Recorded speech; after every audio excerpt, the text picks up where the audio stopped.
Hey everyone, welcome back. In today's session, we are diving into something that might surprise you.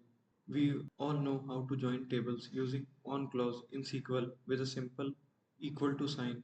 But did you know that you can also join two tables using a range condition like between, greater than equal to, or less than equal to? In most SQL tutorials, you will see classical join where you are joining a table with another table on some column ID. Here we join based on equality when the customer ID in the orders table matches the customer ID in the customer table.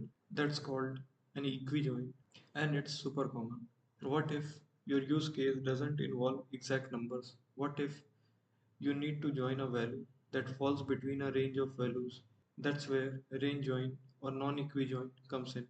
Let's take a real example. Here we are having the two tables. First is orders and second is offers. In the orders table provides information when a customer placed an order, and offers table defines the special offer period using the start date and end date column, and we need to find out which offer was active when the order was placed. But here is the challenge. For each order, we want to find if there was an active offer at that time an offer was made whose start date and end date covered the order date. This is where we can do a range based join. So, this is the query for range based join. Let's first run this query. So, what it does, for each row in the orders table, it checks if the order date lies between the start date and end date of any offer. And in the output, you can see the January order got matched to the offer A and the February order to offer B. And the third order, which is placed in March, doesn't match any active offer that we can even verify using the left join.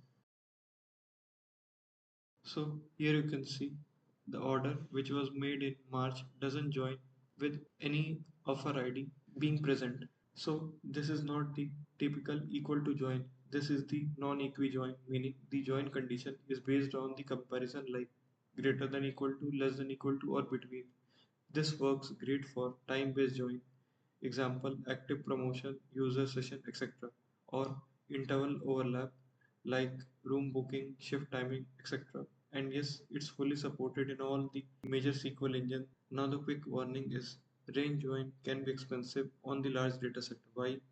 Because for each row in the orders table, the database might have to check every row in the offers table to find the right match. Coming to the end of this lecture, here is what we have learned. You can join the two tables using the range condition like between, not just with equal to. This is called the non-equi join or range join. It is useful in real world use cases like matching orders to active offer. Performance can be an issue, so be smart with indexing and filtering. Next time, when you write a join, remember the on clause is more powerful than you think.